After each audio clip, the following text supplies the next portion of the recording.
क्या बात है साहब, आज बहुत खुश नजर आ रहे हैं आप। रवि जी। तुमने अपनी बीवी को कभी हंसी मजाक में रुलाया? नहीं साहब। यार मैं तो अपनी बीवी को मजाक मजाक में खूब रुलाता हूँ, खूब रुलाता हूँ। रुलाना अगर हंसाने के लिए तो ठीक है, लेकिन खेल खेल में बात बिगड़ जाए तो जीना दुश्वार हो जाता है। हाँ? अरे मुन्नी। अफसर साहब, अफसर साहब। मुन्नी तू यहाँ? मुझे यहाँ से ले चलिए, बहुत डर लगता है। अरे डरने की कोई बात नहीं है, लेकिन तू यहाँ क्या कर रही है? आप इसे जानते हैं? जी बहुत अच्छी तरह से। रेल के नीचे कटकर मरना चाहती थी। Oh my God. हमने इसको बचा लिया और यहाँ ले आए। Thank you very much inspector साहब, थैंक यू वेरी मच। अब जल्दी चलिए यहाँ से। Thanks a lot. It's all right. लेकिन तुम गांव से शहर पहुंची कैसे? वो अपने गांव में कुमार दर्जी की दुकान थी ना, वो कपड़े बहुत अच्छे सीता था। ब्लाउज तो जैसे जयप्रदा पहनती है बिल्कुल वैसे ही सीता था। दर्जी तो अच्छा था ही, आदमी भी बहुत अच्छा था, देखने में बहुत खूबसूरत। और जब वो मुझसे हंस हंस के बातें करता था ना तो मुझे बहुत अच्छा लगता था। अच्छा। हाँ अफसर साहब, मैंने सोचा कुमार से मेरी शादी हो जाएगी तो मैं हमेशा हंसती रहूंगी। और एक दिन मैं उसकी दुकान पे गई और उससे कहा, कुमार तुम मुझे बहुत अच्छे लगते हो, क्यों ना हम दोनों शादी कर लें। और पता है वो शादी करने के लिए राजी भी हो गया। फिर उसके बाद क्या हुआ? मुझे शर्म आती है तुम्हें बताते हुए। देखो तुम बताओगे नहीं तो मुझे पता कैसे चलेगा? हाँ? अच्छा, तुम मुंह उधर करो और कान इधर, मैं आहिस्ते से तुम्हारे कान में बताऊंगी। नहीं कुमार, मैं ये नहीं करूंगी। अरे तुम डरो नहीं, मेरे पास तो आओ। नहीं कुमार, देखो तुमने जिद की तो मैं तुमसे बात नहीं करूंगी। हाँ। अरे तुम्हें कुछ नहीं होगा मुन्नी, आओ मेरे पास आओ। नहीं नहीं कुमार, देखो देखो मैं कह रही हूँ तुमसे। कुमार शादी से पहले पाप है। इसके बाद तो हम शादी करने वाले हैं। नहीं कुमार, कुमार नहीं नहीं कुमार। फिर क्या हुआ? उसके बाद वो बोला जो होना था सो हो गया। और रही शादी की बात तो तुम्हारे पिताजी हम दोनों की शादी कभी होने नहीं देंगे। अगर शादी करनी है तो चलो बंबई चल के कर लेते हैं। मैंने अपने सारे जेवर और पिताजी की सारी जिंदगी भर की पूंजी उसके हवाले कर दी। लेकिन जब ट्रेन में टिकट वाले ने मुझे टिकट के लिए जगाया तो कुमार गायब था। चलो चलो मेरे साथ मेरे घर चलो। तुम्हारे घर? अफसर साहब जया घुसने नहीं देगी तुम्हारे घर, चुटिया पकड़ के बाहर फेंक देगी। तो फिर ठीक है, मैं तुम्हें मदनापुर छोड़कर आता हूँ। मदनापुर? ना बाबा ना, पिताजी से डर लगता है, बहुत मारेंगे मुझे। गाँव जाऊंगी तो कुमार के साथ ही जाऊंगी। मैं कुछ बंदोबस्त करता हूँ। अरे रवि। जी साहब। रवि, एक आध दो दिन के लिए मुन्नी को अपने घर रख सकते हो? साहब एक दो दिन की बात है तो चलेगा। तो फिर ठीक है, ये सामान गाड़ी में रखो। तब तक मैं भी जया को समझा ही लूंगा। कैसी मीठी मीठी बातें करते हैं, झूठी सच्ची कहानियां सुनाकर प्यार का यकीन दिलाते हैं, और जब विश्वास हो जाता है तो विश्वासघात करते हैं। सारे मर्द एक ही जैसे होते हैं, झूठे बेवफा। क्या बात है डियर, क्यों मर्दों को इतनी जली कटी सुना रही हो? अरे हमारी गली में वो रूपा रहती है ना, वो केरोसिन डाल के मरना चाहती थी। इस महंगाई के जमाने में केरोसिन डालकर मरने की क्या जरूरत थी? अरे अगर मरना ही था तो किसी रेलगाड़ी के नीचे कटकर मर जाती, कम से कम पति माशा के केरोसिन के पैसे तो बच जाते। तुम मर्दों की जात ही ऐसी है, उस बेचारी की जान के लाले पड़े हैं और तुम केरोसिन की सोच रहे हो। लानत है तुम सब पर, सारे मर्द एक ही जैसे होते हैं। और औरतें भी तो अजीब होती हैं। जरा सी बात हुई और मरने की ठान ली। जरा सी बात नहीं थी, रूपा का मर्द अपनी बीवी को छोड़कर दूसरी औरत को भी रखे हुए था। वो बेचारी मजबूरी में मरने का ना सोचती तो और क्या करती। ये उसकी बेवकूफी थी जो जल्दबाजी में उसने मरने का फैसला कर लिया। शक और गलतफहमी औरतों की फितरत होती है, इसी वजह से न जाने कितने घर बर्बाद हो जाते हैं, कितनी औरतें जान दे देती हैं। पत्नी का अपने पति पे भरोसा होना बहुत जरूरी है। अब अगर मैं तुमसे कुछ कहूं तो क्या तुम मेरा विश्वास नहीं करोगी? बिल्कुल नहीं, तुम भी तो मर्द हो। मुझे मालूम है तुम मेरी बातों का विश्वास नहीं करोगी। खैर, भूख लगी है, अभी लाती हूँ।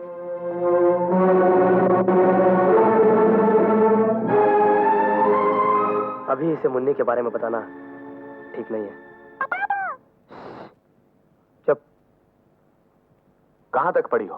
मैं बीए पास हूँ सर। गुड, टाइपिंग और शॉर्ट हैंड भी जानती हूँ। Very good. सर मेरा परिवार बहुत बड़ा है और बम्बई से दूर भी।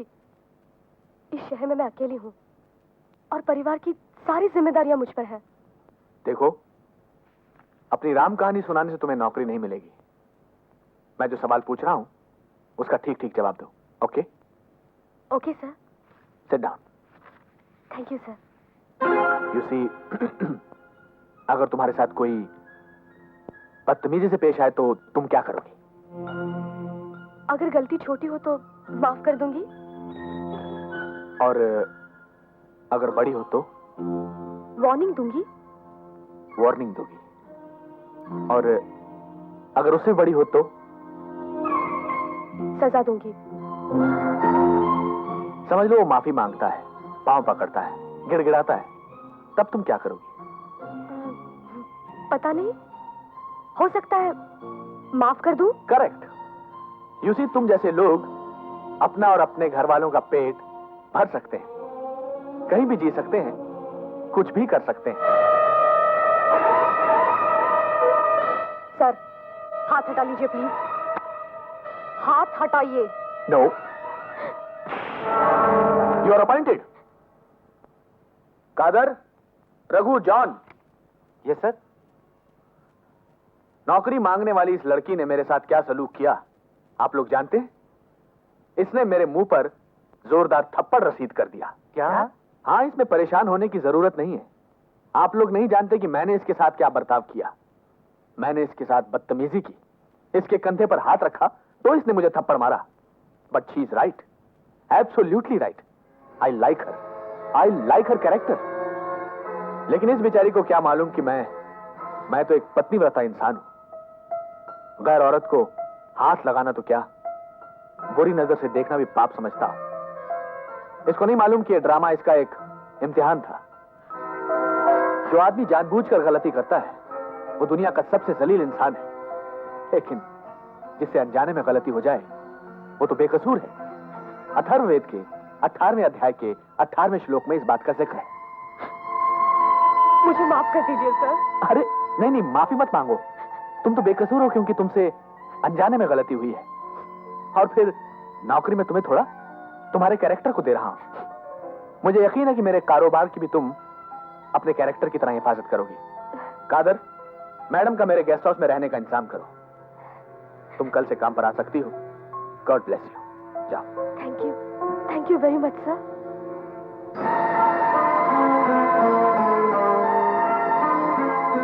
That is Dharmchand.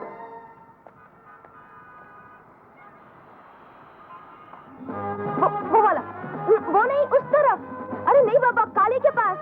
तुम्हारी समझ में कुछ नहीं आता। मुन्नी, मुन्नी, जो रंग तुम्हें पसंद है वही ले लो, समझे? कौन सा पसंद करूं?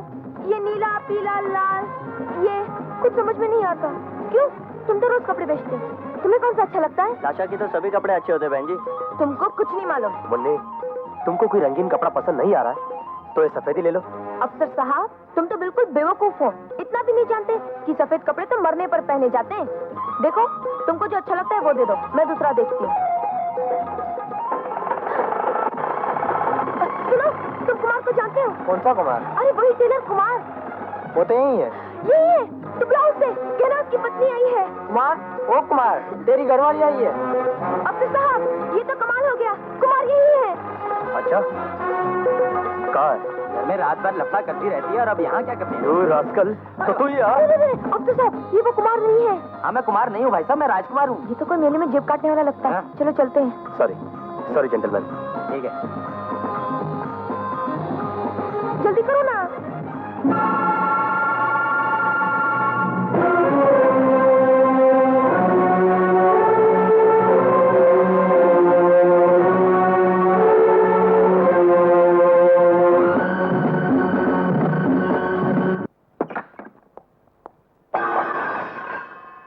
अरे, ये घर है या मैदान जंग?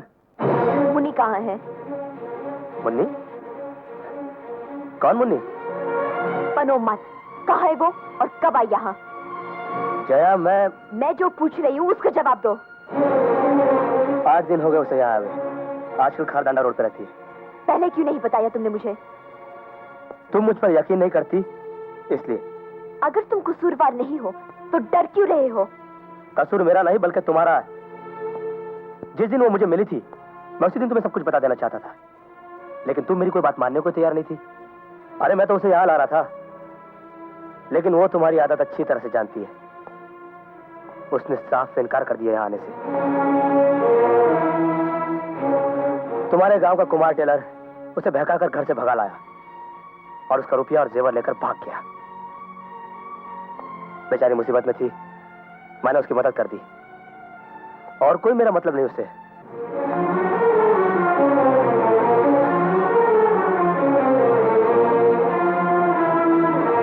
भगवान पर हाथ रखकर कसम खाओ और सच बोलो।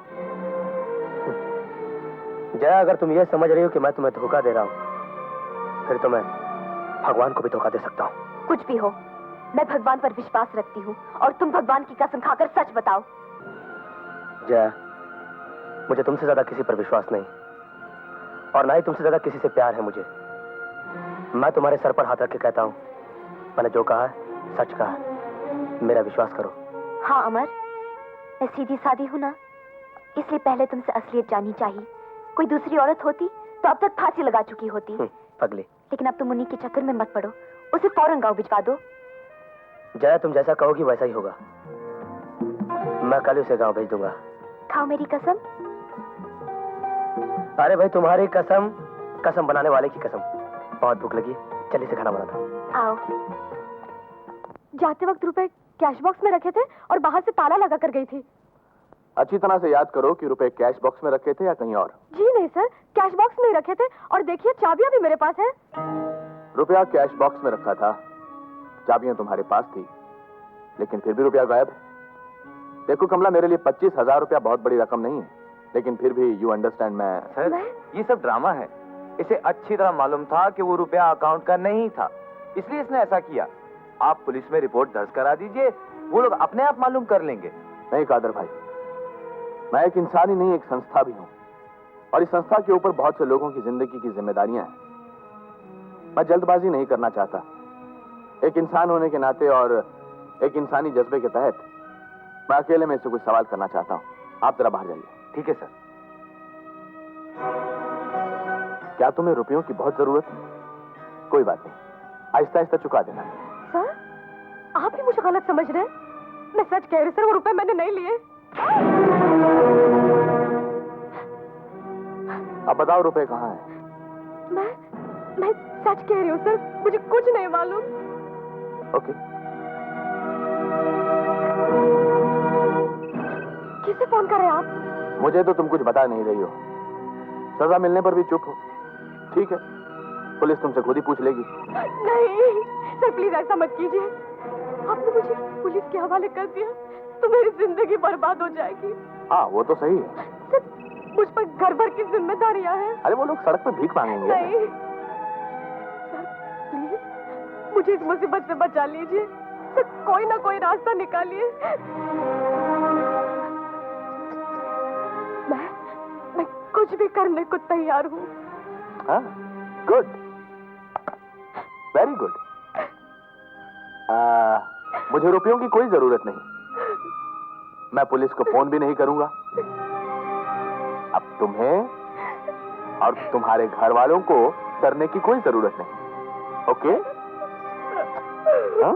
ये तो अच्छा अपना मालिक भला आदमी, नहीं तो वो नारियल की तरह चिल जाती। चोर तुम नहीं, मैं हूं। मैंने खुद ही अपने रुपए चुरा लिए थे और इल्जाम तुम पर लगाया था। तुम्हें अपने बस में करने के लिए पहले मैंने तुम्हें अपना सेक्रेटरी बनाया, फिर चोर और अब पतिता। तुमने उस दिन जो मुझे थप्पड़ मारा था ना, ये उसी की कीमत थी। That is Karamchand. रवि जी साहब। एक काम करना, आज शाम को मुन्नी को उसके गांव पन्नापुर छोड़ाना। ठीक है साहब। और सुनो, अगर मेरे बारे में वो कुछ पूछे तो उससे कह देना कि मैं बिजी हूँ। अच्छा जी। हेलो, कहाँ जा रहा है? अरे अमर बाबू से मिलना है भाई। कौन अमर बाबू? अरे जो सड़क बनाता है ना, वो अमर बाबू यार। अभिनय, बाद में आ जाओ। अरे घी गिर जाएगा, असली घी है यार। जो भी बाजार दे देगा तुमको भी किराया कह देगा हमको दिमाग में उतार। आओ कल्लू आओ। अरे चौकीदार आने दो उसे। अरे कैसे उल्लू को खड़ा कर दिया है, कल्लू को आने से भी रोकता है। कब है कल्लू? अरे अभी तो आए हैं सवेरे वाली गाड़ी से। अरे साहब कितना ढूंढा, कैसन शहर है ये, सड़क का अफसर को तो पहचानता नहीं है। कल्लू ये शहर है, गांव खेड़ा थोड़ी ना है। तुम गांव से मेरा एड्रेस लेकर नहीं निकले क्या? अरे हाथ में लिए दिन भर फिरता रहा। हाँ दिन भर फिरता रहा, जब कान में खुजली आए तो माइल निकाल के फेंक दिया। क्या? अरे वही एड्रेस का पर्चा भाई। बैठो बैठो बैठो। और सुनाओ, गांव में सबका क्या हाल है? अरे साहब मत पूछो, वो अपने प्रेसिडेंट थे ना, वही मोनिया के बापू, वो तो चल बसे है ना। चल बसे? कब? अरे अभी थोड़े दिन पहले। उसकी बेटी मुन्नी है ना, वो कुमार दर्जी के साथ कहीं भाग गई और अपनी इज्जत की खातिर बेचारे प्रेसिडेंट साहब ने नदी में डूबकर आत्महत्या कर ली। अगर ये मुन्नी कभी गांव लौटी ना तो गांव वाले उसको खून पी जाएंगे, दुश्मन हो गए सब गांव वाले। अरे गांव की बात छोड़ो साहब, अगर हमको मिल जाए तो गला घोट देगा उसका माँ, जिंदा काट देगा उसका माँ। खैर छोड़ा साहब, चलो घर चलते हैं, छोटी मालकिन को मिलने का बहुत मन करता है साहब। वो कल्लू, छोटी मालकिन किसी जरूरी काम से दूसरे शहर गई हुई है। अब तू एक काम कर, ये पैसा रख, खाना खा और गांव लौट जा। ठीक है साहब, मगर छोटी मालकिन से कहना कि बड़े मालिक और मालकिन बहुत याद करते हैं। कह दूंगा। और ये असली घी का डिब्बा उन्होंने भेजा आपके लिए। अच्छा जय राम जी की। जय राम जी की। चलते हैं साहब। रवि जी साहब, मुन्नी अब गांव नहीं जा सकती। तुम कुछ दिन के लिए उसे अपने घर नहीं रख सकते? घर में बहुत मेहमान आए हुए हैं, बहुत मुश्किल हो जाएगी।